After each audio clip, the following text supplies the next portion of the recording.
The initial point was for school, if we can provide a minimum level of educational stuff for children, that'd probably be good. But when we retreat back to, well, it has to be the families that are fixed first, fixing families is a multivariate problem that has so many different... I am fine. Within my local community, we all vote. Again, I've suggested that there's a difference between local community and federal. Yeah, but so, for instance, on the local level, school funding is done, I think, generally per district. So what do you do when you have poor districts that can't afford air conditioner for their schools?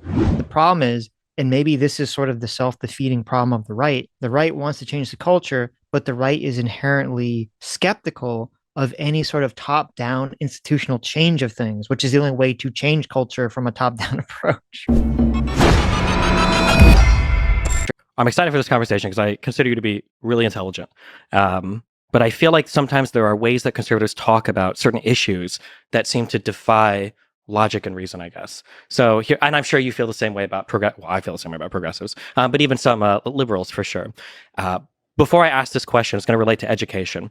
We can agree, broadly speaking, that statistics are real and that not everybody could do everything. So for a grounded example, my life was pretty bad. I got into streaming and I turned my life around, and that was really cool, but I can't expect everybody to do what I did, right? Like everybody being able to join the NBA or to be like a streamer. Well, of course, everybody has different qualities, sure. Okay. So I used to be a lot more libertarian when I was 21. And one of the things that dramatically changed kind of my view on government manipulation of things in the, I guess, in society came when it came time to deal with my son and the school that he went to. And one of the things that I noticed was when it came time to send my son to school, I could either do private education or I could do public. Personally, I did 12 years of Catholic private education. However, the public schools in Nebraska, depending on where you lived, were very, very, very good. And I opted for a certain district. I bought a house there. I moved there. And then my son was able to go to those schools. And he's been going through those schools. And the difference of availability of like technology, like these kids are taking home iPads in like first grade.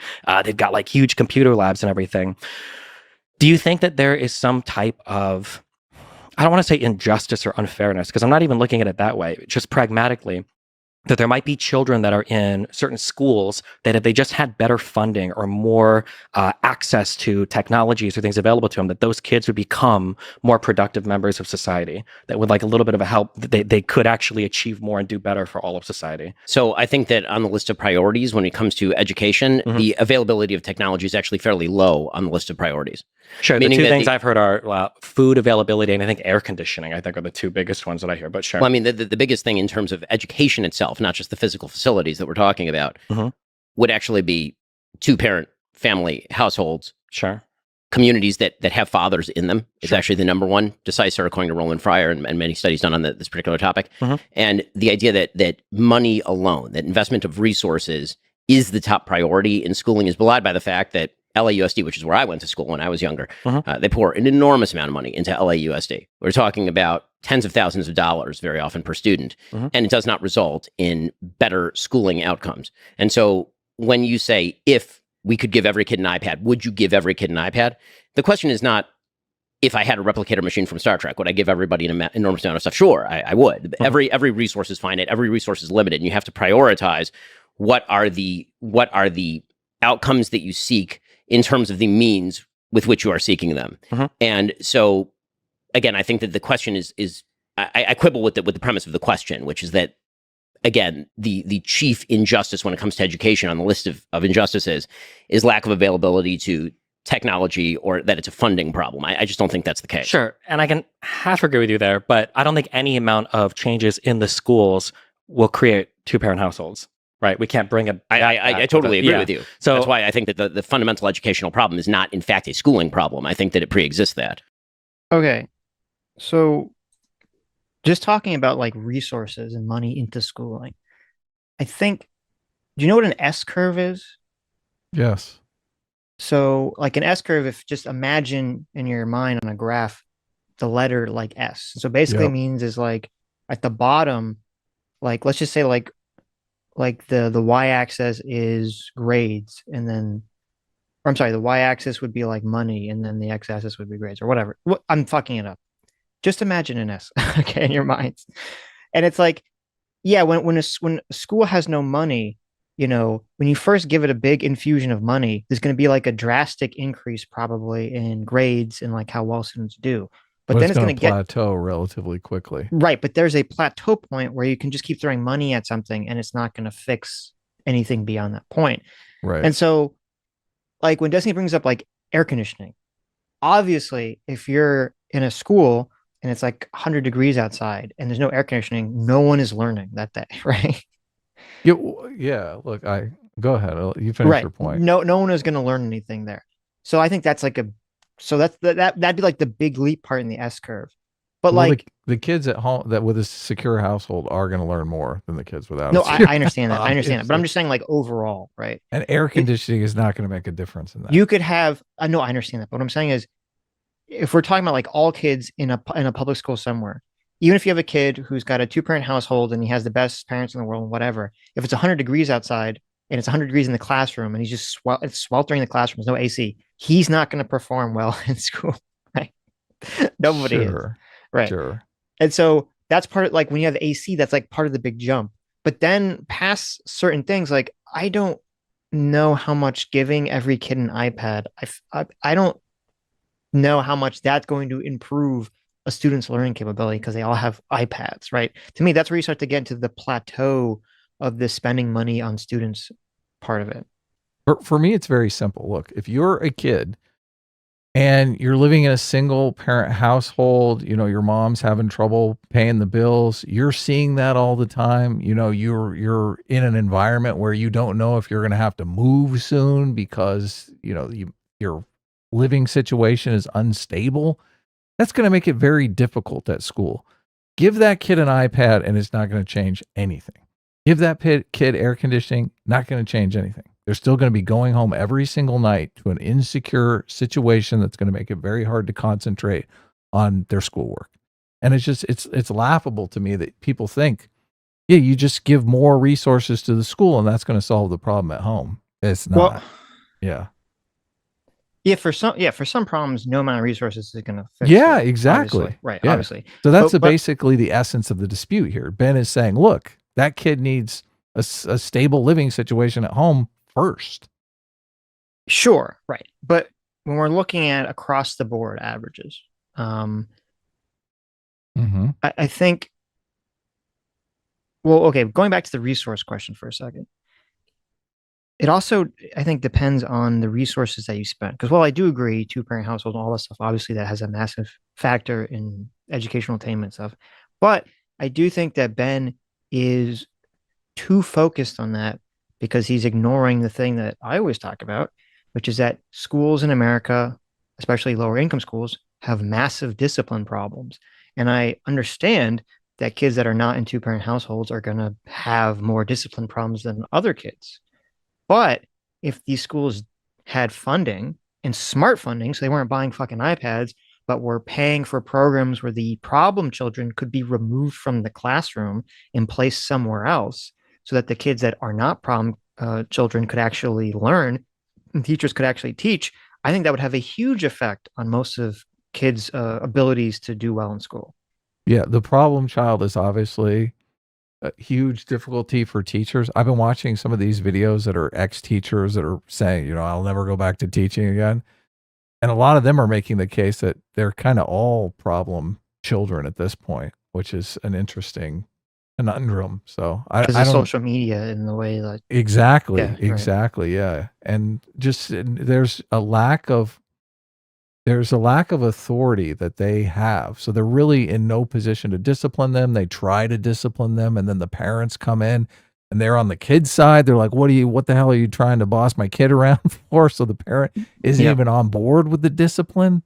Yeah. So, I mean, those are all, cultural aspects that obviously throwing iPads at the situation going to have zero effect. Yeah. But that's the problem is, and some people might not like this idea, but if we have generations of kids who, for whatever reason, culture is failing them and their parents are not instilling in them discipline, then I think you are going to have the school system step up to that, whether it be military school or some kind of strict punishment to make kids basically step in line.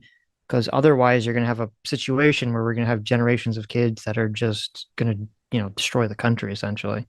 Yeah, these are the same kids that we've been talking about going into college, and everyone's saying, "Oh, well, once they enter the job force, things will change because the job force will be the disciplinarians." And it's Guess yeah, what? it's like, you're crazy. Yeah, Yeah, I they're mean, just this is worried about a mutiny. right. This is what I talked about on Friday with Duke is like handing out A's like it's a joke.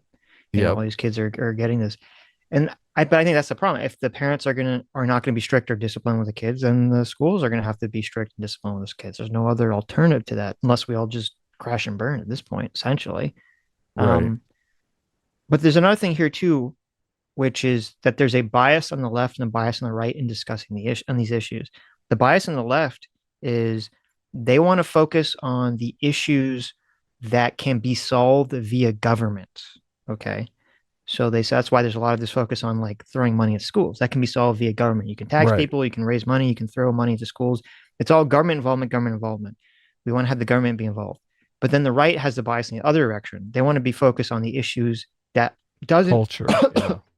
right, that has the government can't really be effective at all. It's the culture of the parents. It's the culture of the environment that the kid is being raised in, which, how exactly the government is involved in that is unclear. And so I think the issue is that both these things are important. Both these things are true in terms of education and childcare and all this other stuff. But each side just focuses on the side that they like for their own emotional, intuitive reasons that have nothing to do with like the outcomes of the children. Yep. Yeah. Too bad. Sure. Like I feel like this is kind of the conservative merry-go-round where it's like, what can we do to help with schools? So two of the things that I've seen, I think that are usually brought up in research is one is air conditioning, that children in hotter environments just don't learn as well. And then the second one is access to food. So like kids that are given like a breakfast or a lunch that's provided at school, like increases educational outcomes. Now I agree that neither of these things might be determinative in like, 20% of kids were graduating and now 80% of kids are graduating, or these kids are all going, from with their GEDs into the workforce and now these kids are all suddenly becoming engineers. But in terms of where we can help, do you think there should be like some minimum threshold or minimum baseline of like, at the very least, every school should have a non-leaky gym, or every school should have, if children can't afford lunch or breakfast, like some sort of food provided, or every school should have these like baseline things? So now he's talking about the school adding stability to the kid's life, which I think could be helpful. Like what you really want to focus on is, kids learn best in a stable environment. Very hard to concentrate when you don't know if you're going to be living in the same place in a week, right? Right. Or have access to food that day. Yes. Yeah. Impossible. Yes. Right. Adding stability, if the government can do that, well, that's the whole point of the social safety net, to add stability. Again, I'm going to quibble with the premise of the question, because I think that when it comes to, for example, food insecurity, school food programs, again, you can always pour money into any program and at the margins create change. I mean, there's no doubt that pouring money onto anything will create change in a marginal way. The question is, how large is the margin and how big is the movement, right? So the delta is what I'm looking at. And so I think that you're starting at a second order question, which is, what if we ignore what I would think are the big primary questions of education, namely family structure, value of education at home, how much you have parents who are capable or willing to help with homework. What are the incentive structures we can set up for a society that actually facilitate that? How local communities take ownership of their schools is a big one, right? All of these issues we're ignoring in favor of, say, air conditioning or lunch programs. And so in a vacuum, if you say air conditioning and lunch programs, sounds great in a vacuum. In terms of prioritization of values and cost structure, are those the things that I think are going to move the needle in a major way in terms of public policy? I do not. And in fact, I think that many of them end up being disproportionate wastes of money. I mean, I've talked before pretty controversially about the fact that an enormous amount of school lunch programs are thrown out. Like an enormous amount of that food ends up in the garbage can. Is there a better way to do that? If there is a better way to do it, then I'm perfectly willing to hear about that better way to do it. But it seems to me that one of the big flaws in the way that many people of the left approach government is, what if we hit every gnat with a hammer? And my question is, what if the gnat isn't even the problem? What if there is a much bigger substructure problem that needs to be solved in order to, if you're shifting deck chairs on the Titanic, sure, you can make the Titanic slightly more balanced because the deck chairs are slightly better oriented. But the real question is the water that's gaping into the Titanic, right? Yeah, and I agree with you 100%. But again, I feel like we're on the conservative merry-go-round then of never wanting to address That's not a any. conservative merry-go-round. I can give you 10 ways. Well, sure, but so like here would be the merry-go-round. I would say that like there is a minimum funding for schools that I think would help children, and then we go, well, the thing that would help them the most is two-parent households. And I go, okay, well, two-parent households actually aren't the problem. The issue is access to things like birth controls, that people don't have children early on. And it's like, but the issue isn't actually birth control. The issue is actually you need a certain amount of money to move out early and to get married and then to have a two-parent household. So it's actually like economic opportunity. No. Well, it's not. No, just two-parent households. That's it. But like, what are the precursors? Don't fuck people before you're married and have babies. Sure. Done. That's great. We can say that and try to fight against, however many hundreds of thousands of years of human evolution, but people will have sex and people will make babies. And then they used to get married. The vast majority of people in this country with kids used to be married. The vast majority of people with kids in this country now are not married increasingly. That is obviously a societal change. Something changed. It wasn't human evolution. But a lot of those things...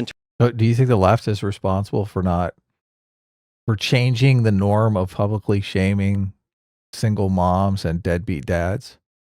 I feel like they are. Yes, obviously. I don't know if it was like, I mean, I guess it was. I never thought of it in terms of shame. I thought of it more in terms of acceptability, but obviously that's just that's the other side of shame. It is. Though, I think you had a couple things. You had obviously the sex revolution, come into play. You had second wave feminism come into play. You had the pill. You had women in the workforce all of a sudden coming into play. You had all these kind of factors that kind of started to pile up around the same time period. And then you had the weakening of sort of conservative ideas about, gender roles, and the weakening about whether people that are married should stay together or not. And divorce rate starts to increase, obviously.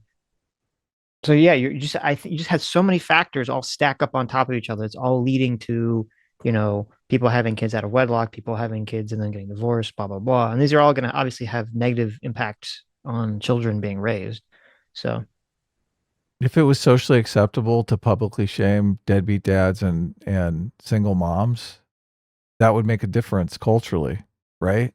Of course. If you go out and publicly shame single mothers, you're going to get a bunch of wokesters on Twitter. Oh, what are you doing?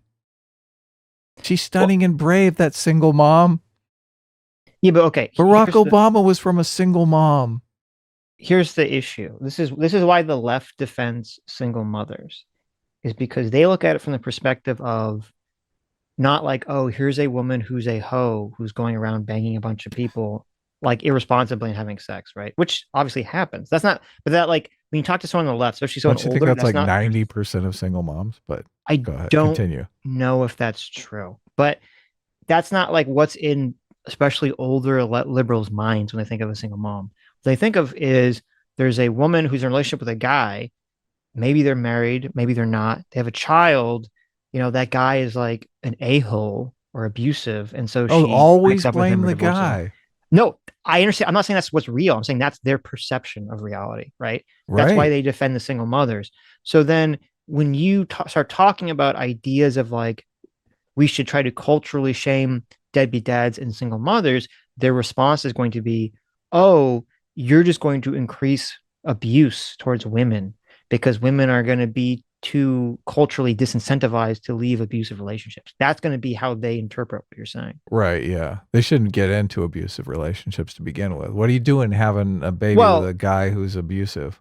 Sure. Now, to be fair, I've never been in an abusive relationship, so I can't attest to this, but I would imagine that a lot of abusive relationships, it's not exactly clear that they are abusive relationships till you're like deep in the relationship. Yeah. Right.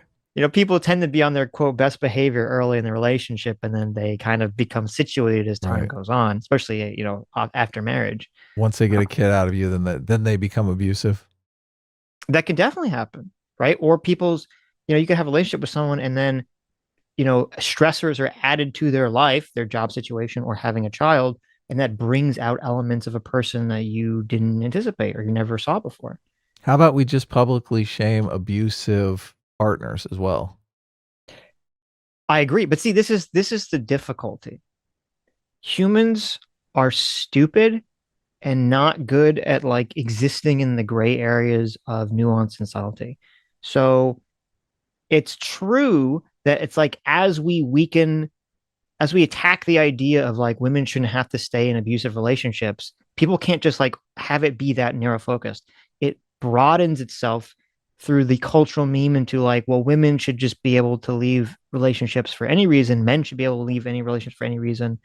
And so, you should be, praising people that are single parents that are raising a child, as opposed to like, no, no, no, we should be trying to incentivize people to stay together, to work things out with their partner, to raise children together. But then also, if they're abusive, that's like a good reason to leave the relationship, right? Being abusive is obviously an important reason to leave a relationship. You shouldn't stay in an abusive relationship. But I do think if there was a public shaming component to single mothers and deadbeat dads, that people would think much harder about getting into those relationships. Like they would vet those relationships a lot more than maybe they're vetting them now. Some people would. Yeah. Because I do think it is kind of a vetting process, a vetting breakdown. Of course it is. Yeah.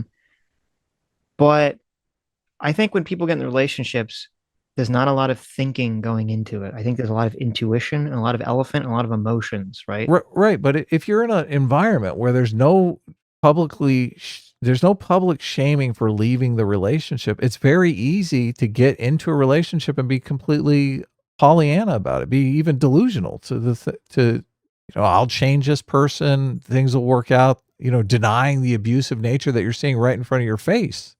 No, I agree completely. Yeah. It's just, no, I agree. It's just like, the problem is there's this sliding spectrum of like, how much should we quote, try to get people to be incentivized to stay in a relationship? I think the way you should frame it, I don't think you should frame it as shame people who are, single parents, because that has a very negative connotation. I don't think you should shame people that are single parents. Single parents have very difficult jobs to do in terms of doing a job and raising a child. It's very difficult.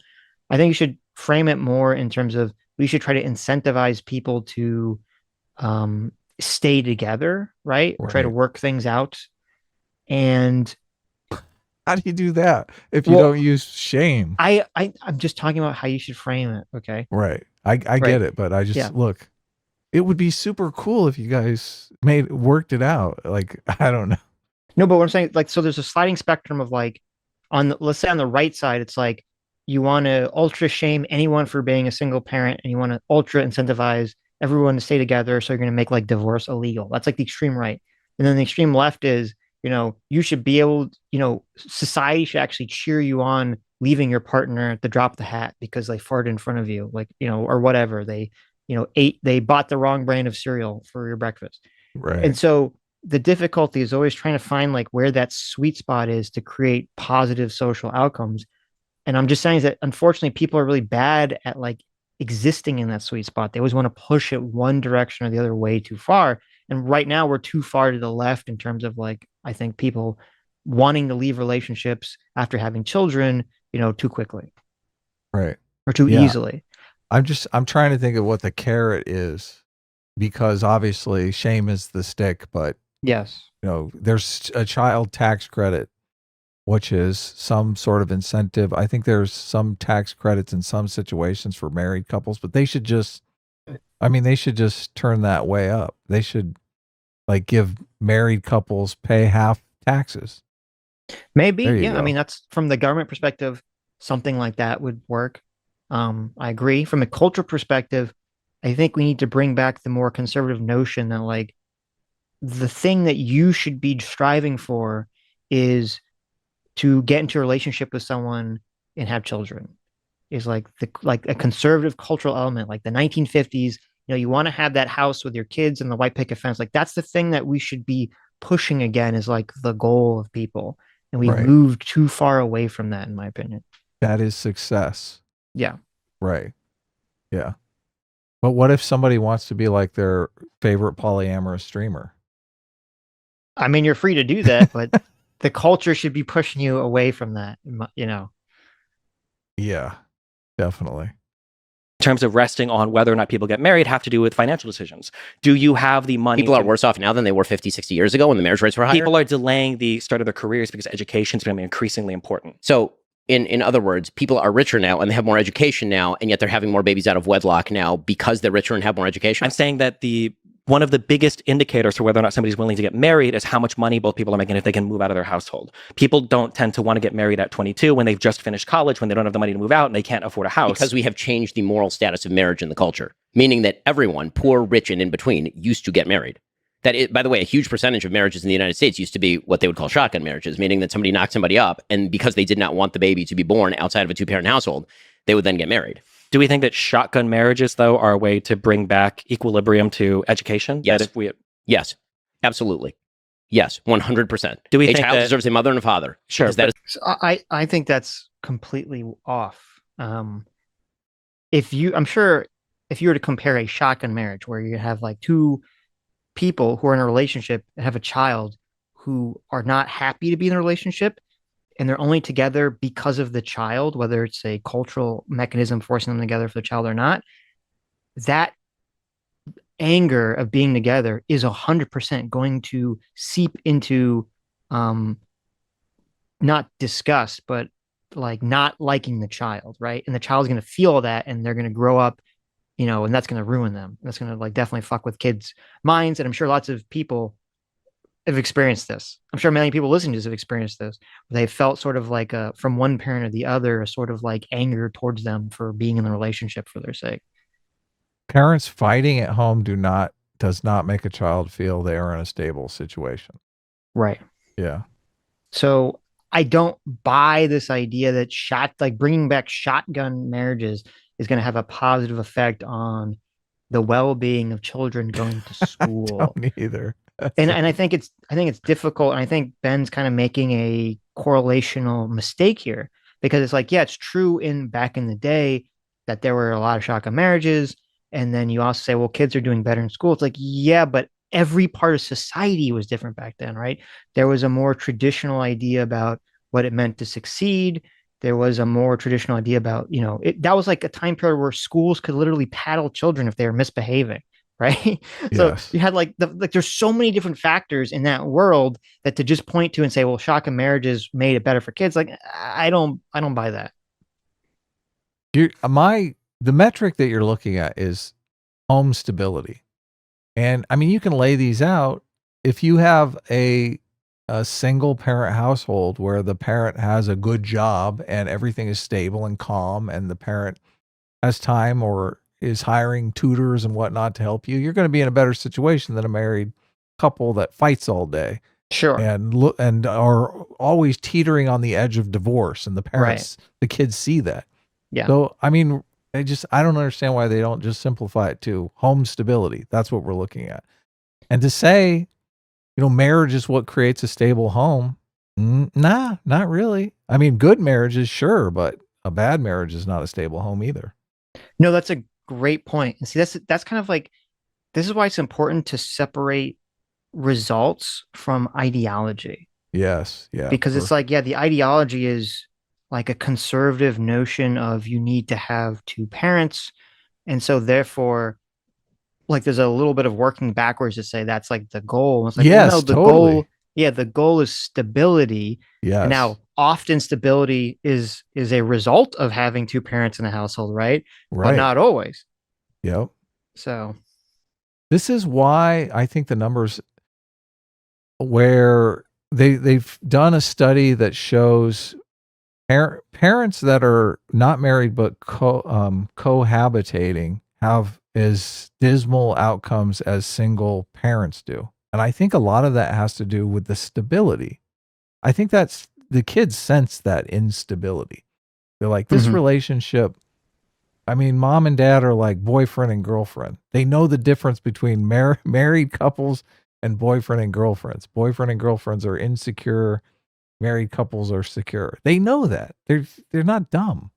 So they can sense that their situation could be precarious. Right. But I agree. But this is why it's difficult. Like when we were talking about earlier about trying to incentivize people to stay together.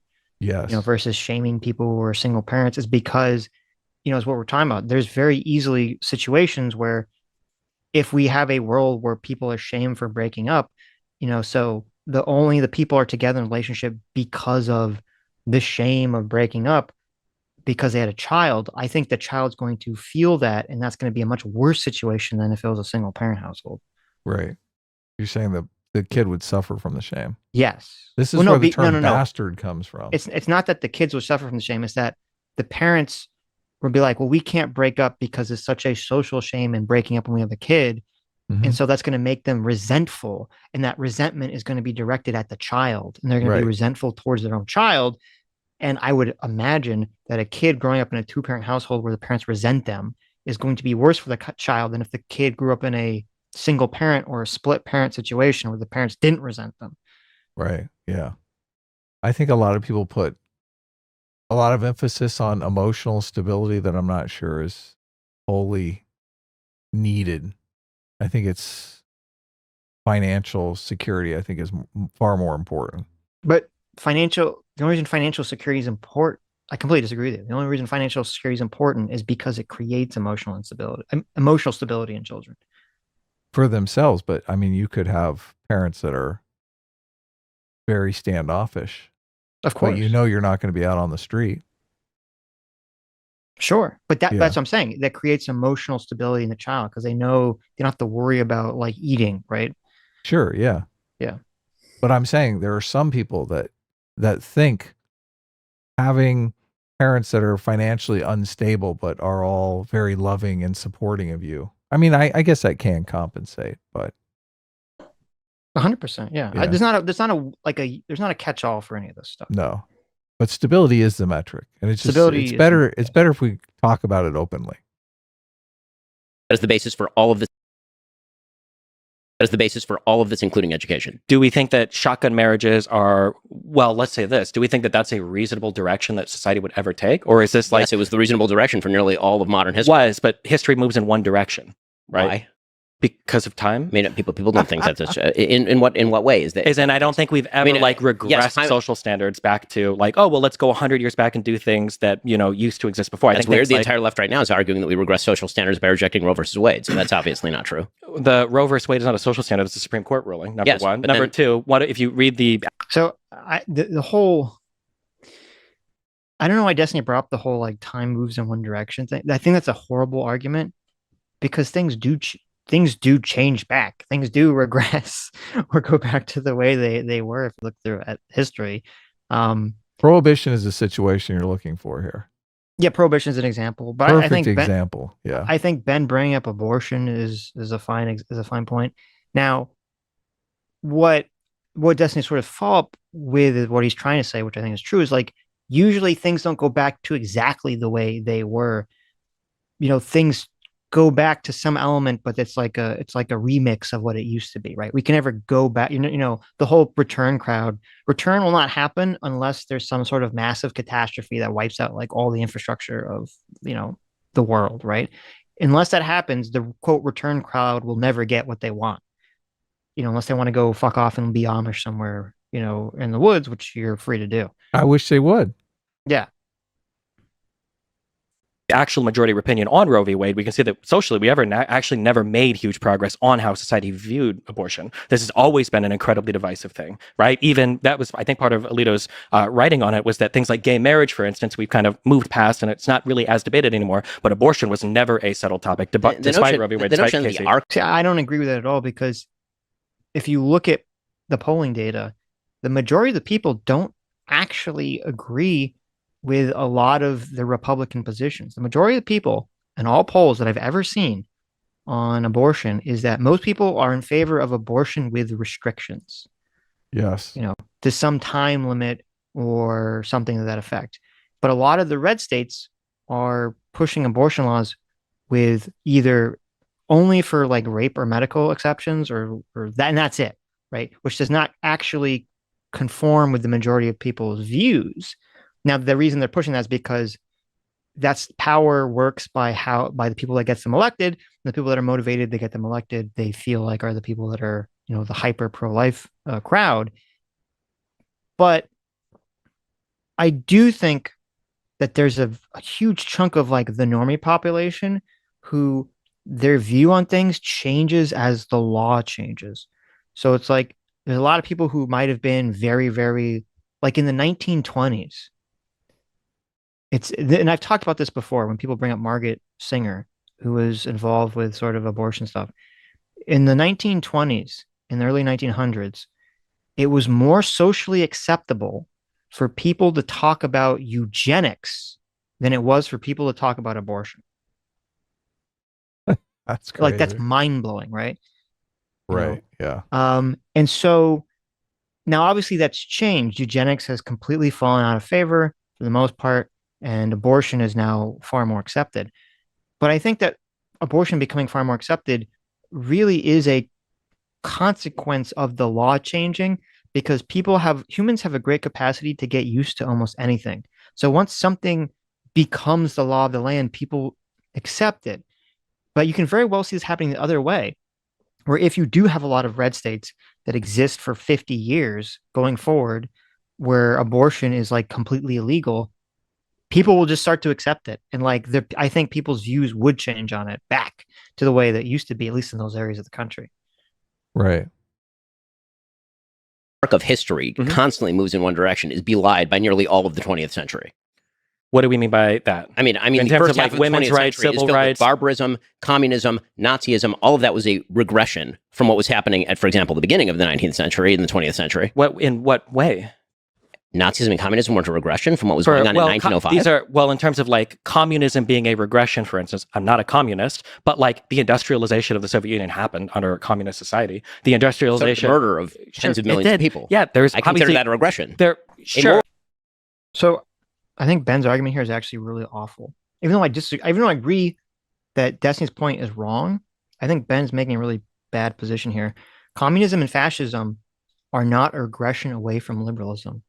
They are people taking the ideology of liberalism and then morphing it into something else, into something different and like new, and mixing a bunch of elements. It's not a regression at all. Well, if you think of a spectrum with authoritarianism on one side and liberalism on the other, you're definitely, communism is moving away from individual rights and closer towards authoritarianism. No, right. So, but obviously, right.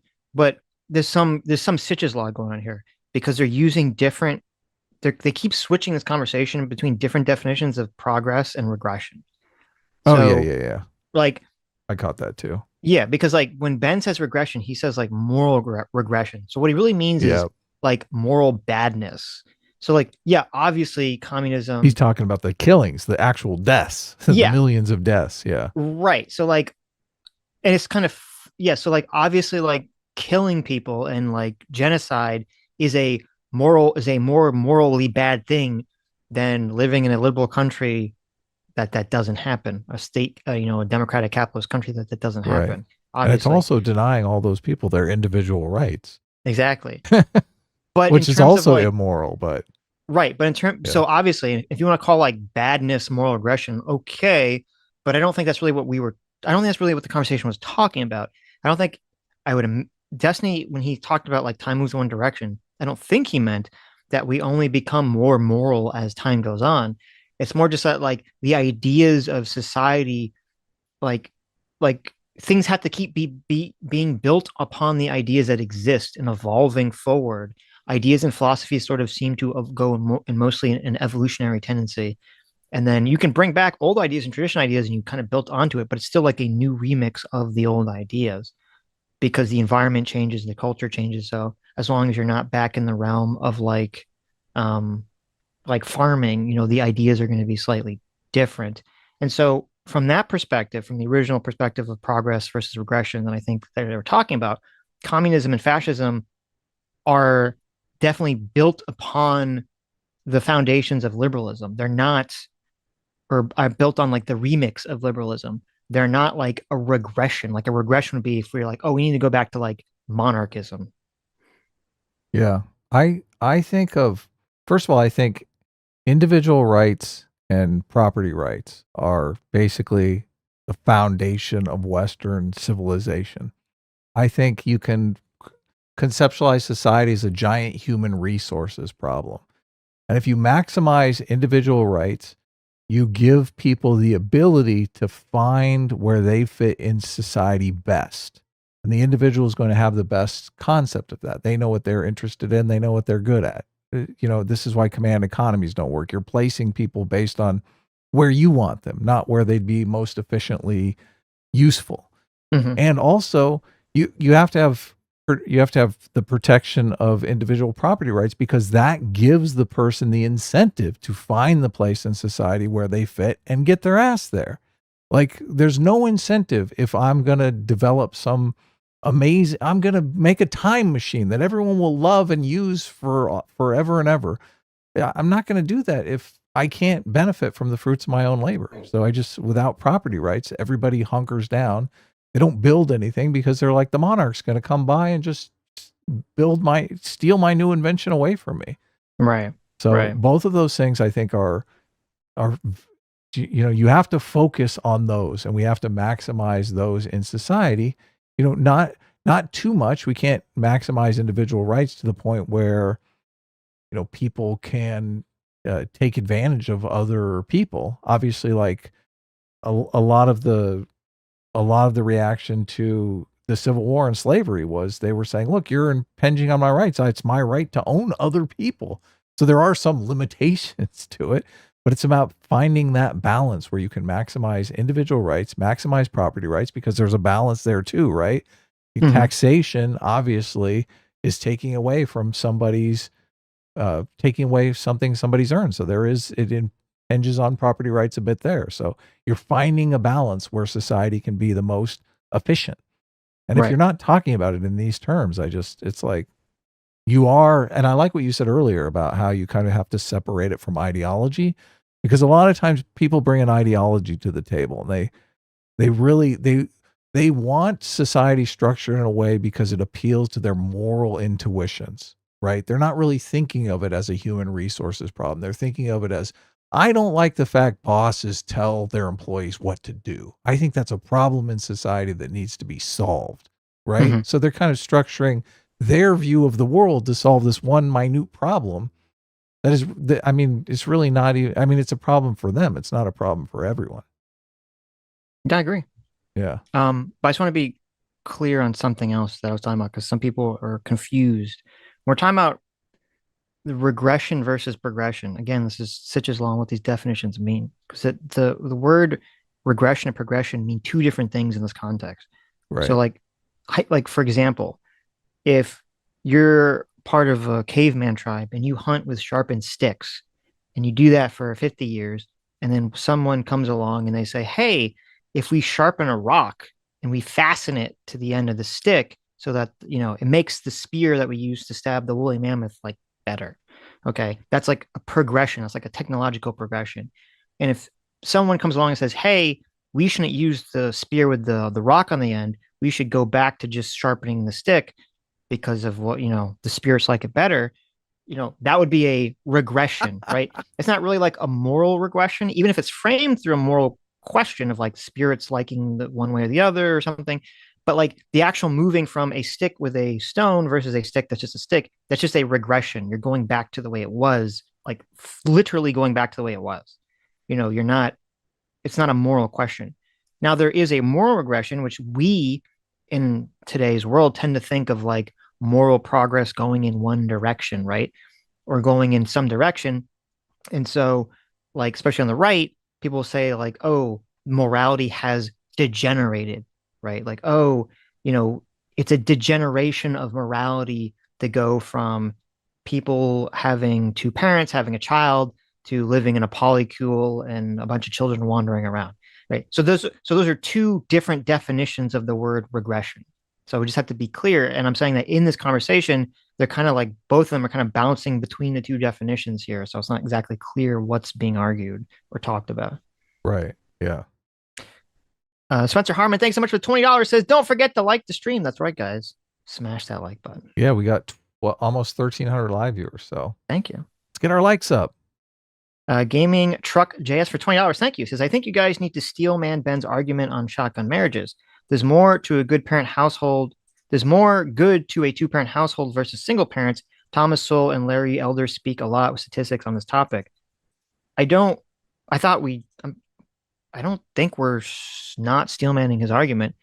we both have talked about this several times in the past. Obviously, if you look at the statistics, parents or children of two-parent households fare better than parents than children of not two-parent households on average. Obviously, Right. no one Yeah. would disagree with that. The question, this is the correlation causation like fallacy though, is to say, oh, well, if kids are doing better in two-parent households, we should force parents to stay together. That's where you run into problems, because it's like, well, wait a minute, are the kids in two-parent households right now doing better because there's some magical thing that happens when there's just literally two physical people in their household?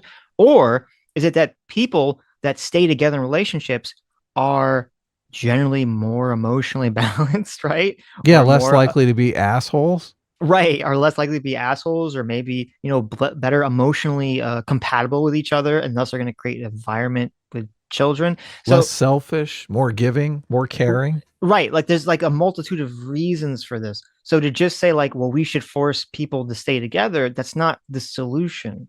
And Right. I would now this I don't know if this could be studied because it'd be very unethical, but I would imagine if you had, compared families where parents were forced to live together and raise a child versus ones that were not forced to live together but chose to live together, obviously the outcomes would be way better for the parents that choose. And I'm not even sure that parents that are forced to live together through some sort of external thing, whether it be the government or culture, would have better outcomes on their child compared to a single parent household. I'm not sure there would be some massive increase in that for the child. I wonder if it is that third factor, the asshole factor. And it's just like if you're born, if one of your parents is an a-hole, like you're just screwed, right? Well, I mean, you're not.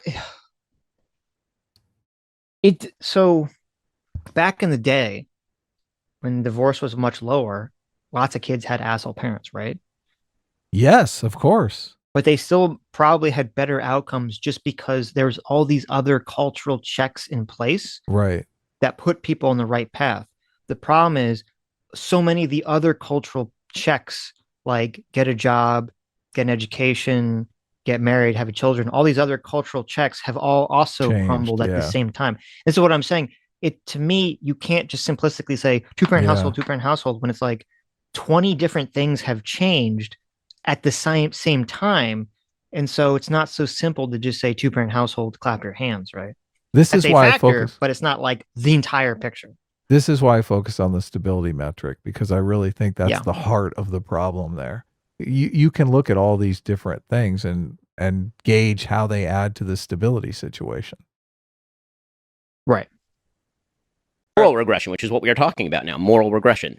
And you're suggesting that moral regression, I wouldn't term a return to traditional values a moral regression, you would.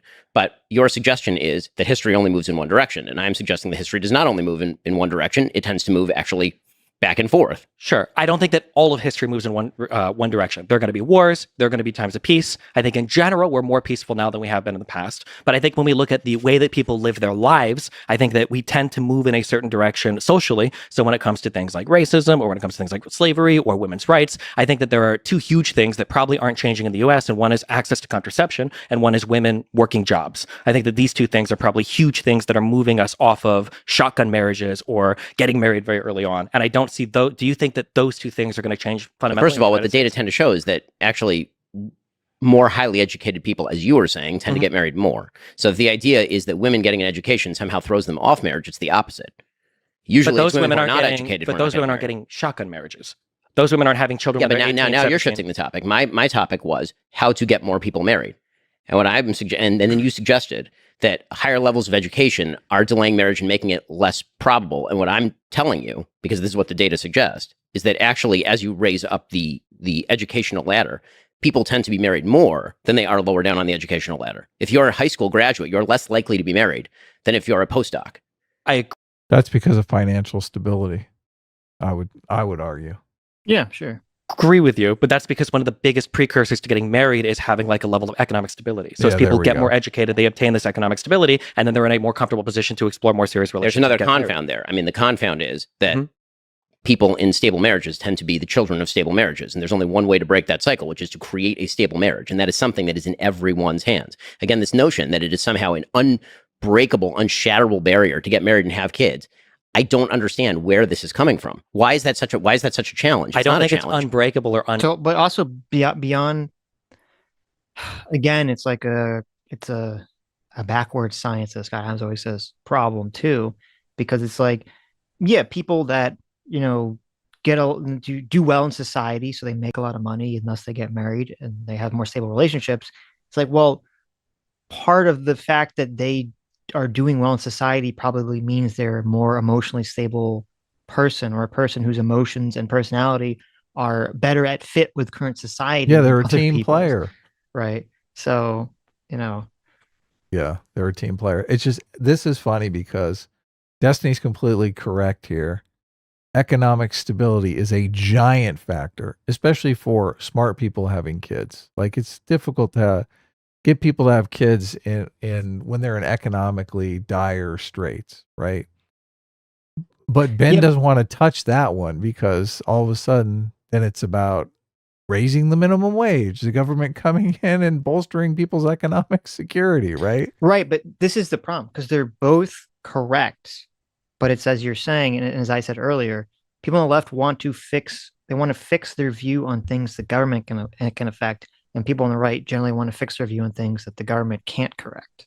The government definitely can help out with economic stability. Exactly. So that's why Destiny's fixated on it, and Ben's more on the single parent household issue, where it's more of a cultural issue. You might not really want the government to be involved with that, but they're both correct, because, like, yes, money is going to create more stability, but Ben is also correct when he says, well, to break the cycle, a child living in a stable two-parent household is more likely to then get more money by being a more stable person. You're both true. And so it's kind of like a chicken and the egg. It's kind of like what policies do we want to implement as a culture, or as a government, as a society, to get the ball rolling in that direction? You could create economic stability and marriage rates could actually drop.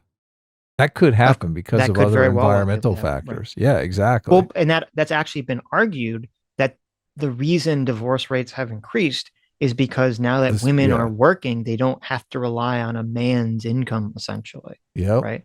Yes. Yeah. And I'm sure that's definitely a huge factor there. So you're right. Like, you could have more financial stability, and divorce rates could increase, and marriage rates could decrease. Now, I'd be very curious, and I don't know if there's a country like this. Maybe there is, that we could look at.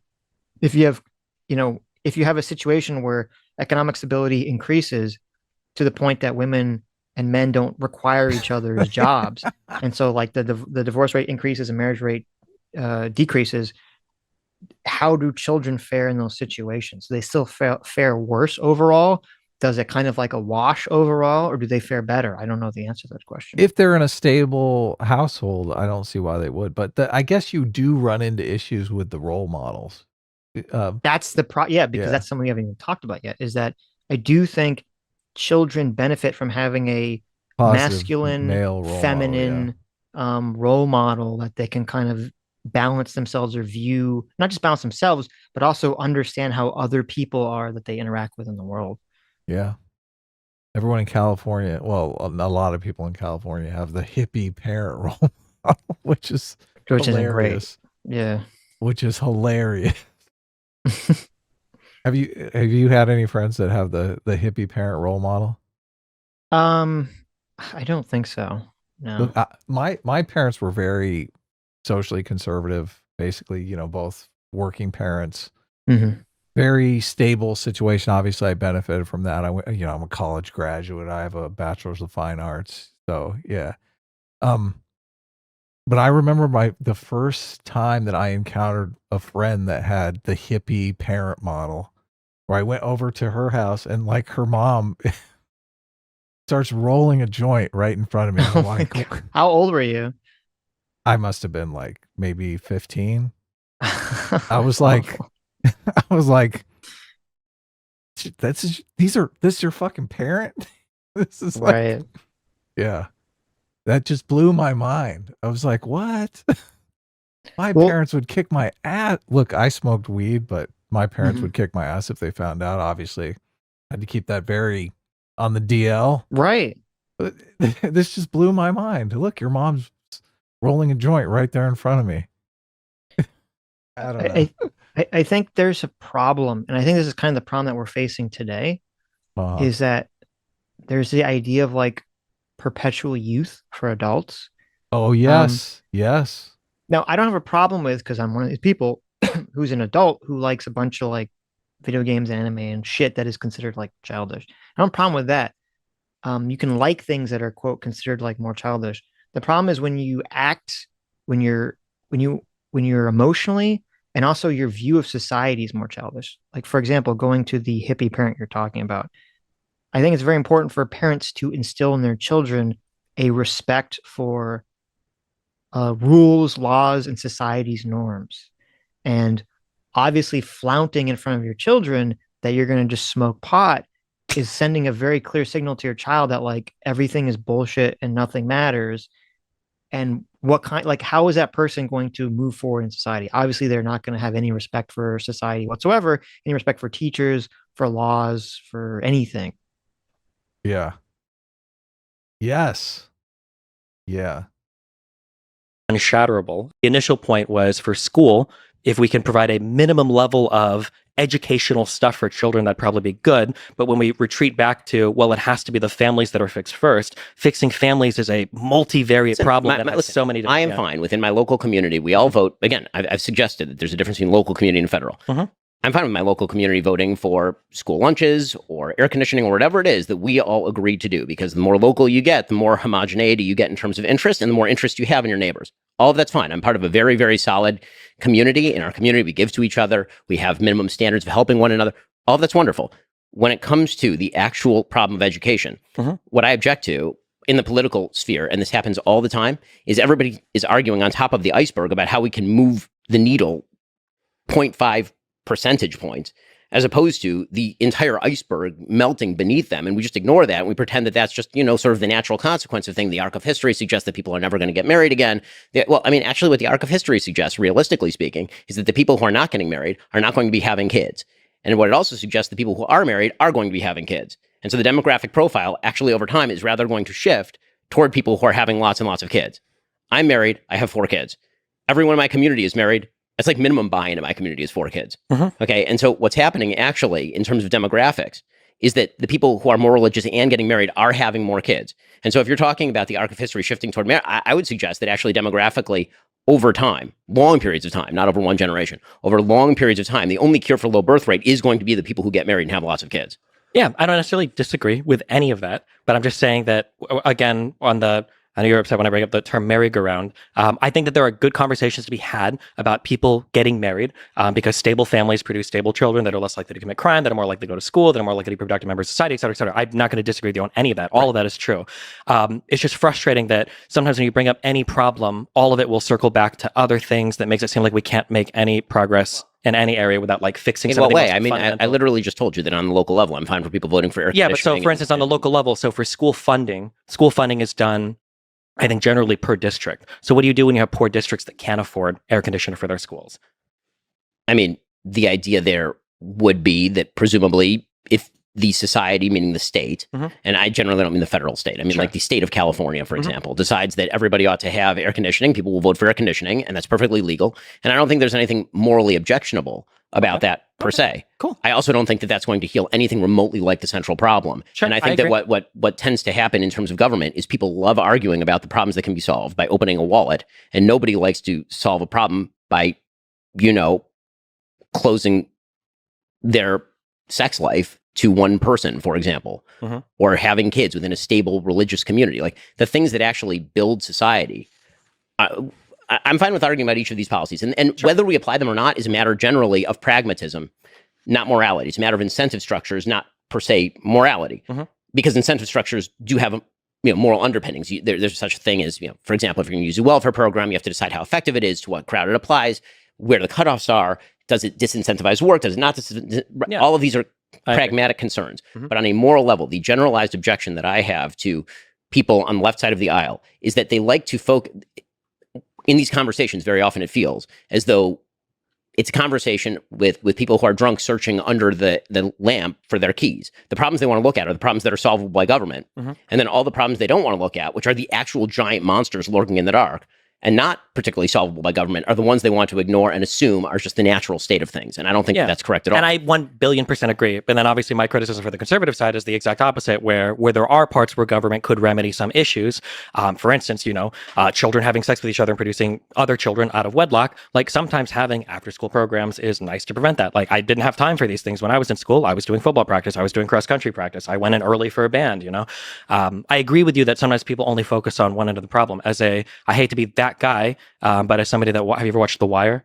Sure. I'm not going to cite The Wire as a real life example, but like obviously there's only so much you can do in a school when the children coming in are so beyond destroyed because of the family life and everything prior to them even getting to school that day. So I agree. Government is not like the solution to broken families. That would never be the case. And it's actually not the solution to education, depending on the kind of solutions that you're talking about. Some solutions, yes. Some solutions, no. Yeah. So the only thing I'm looking at is, as I said earlier, just like these minimum threshold things where it's like, where can government make? Because you mentioned marginal, which I think is a really good way to look at things. There's marginal cost and marginal utility to things where the first $1,000 per student you spend might give you a huge return, but the extra 20,000 after is just I think these are all pragmatic discussions. Sure, of course. Okay. Actually, this is what we used to hash out in legislatures before they turned into platforms for people grandstanding. But yes. Sure. Okay, yeah.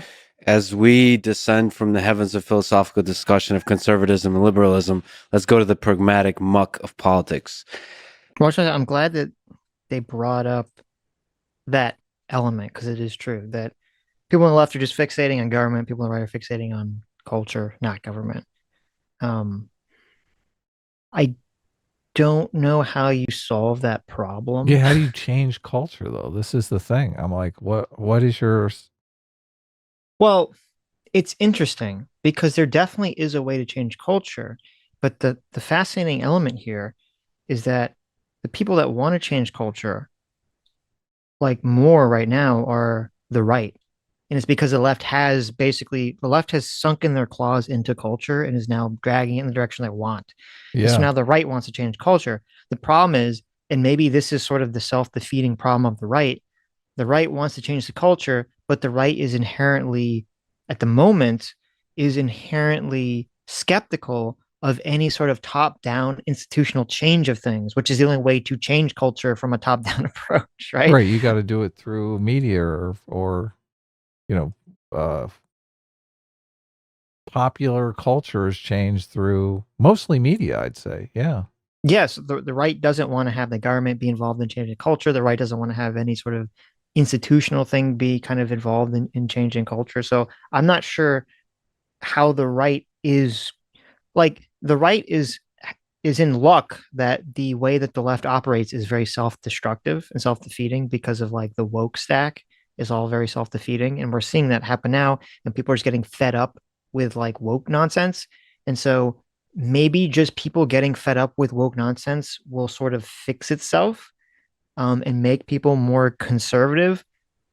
But I don't know how the conservatives are going to gain hold of the culture again if they're so skeptical of any sort of top-down approach to changing anything, really, which they are kind of at the moment. The private sector controls the culture far more than the government sector. I mean, what can the government do? Make a national holiday? I mean, how does Martin Luther King Jr. Day really change the culture as much as like the Marvel movies or it's just the government, or even like TikTok or right, or Tinder. I mean, that's like, these things are massively changing the culture, but they're all private sector institutions. Right. Just to be clear, the government could, in finger quotes, hypothetically do things to control the culture, but we generally in America don't want our government to do that, right? We're kind of more tepid or afraid of our government doing sort of wide scale things that would affect or impact culture one way or the other because they have the monopoly on violence. Well, they do, and like obviously they're picking the national holidays. I just don't know how much that really affects the culture. No, but I'm saying like, okay, if you look at like an authoritarian regime, like communist and fascist regimes, it's all the government controlling the culture in like very direct ways. Through propaganda. We don't want that, right? Of course not. And so because we live in a country that's rooted in capitalist democracy, you're right, a lot of the cultural elements are controlled by the private sector. Right. That should be Ben Shapiro's wet dream, though. Like, how's he going to solve the Tinder problem? Right, but that's the but that's the problem, is that right now the private sector, for various reasons, has been basically subsumed by the left, and so the left controls the culture. Is definitely driving it in a direction that is not very sustainable, in my opinion, or healthy. You think OnlyFans has changed the culture more than Martin Luther King Jr. holiday? Obviously. Which one has changed the culture? No, more? but wait, wait. It's like OnlyFans. Don't bring up the holidays, because like, talking about government changing the culture, the Civil Rights Act massively changed the culture in America, right? That's true. That's true. Yeah, but I agree with you. Like, OnlyFans is like, if the government wanted to change the culture, it could be like outlaw OnlyFans or outlaw TikTok. That would be like the government influencing a way to change the culture in some direction. Yeah. Yes. Yeah. I guess prohibition is really the major way that government changes culture. Sure. Hi, you just listened to a clip from the Sitch and Adams show. If you like what you heard, you can listen to our live show right here on this channel on Sunday, starting at 1 p.m. Pacific, 4 p.m. Eastern. And if you want, you can super chat us. We read $20 and up super chats on the show, and then do a follow-up stream on the following Tuesday where we read the rest of the unread super chats and interact with fans of the show. Subscribe to this channel right here to listen to the live show or to listen to more of our awesome clips.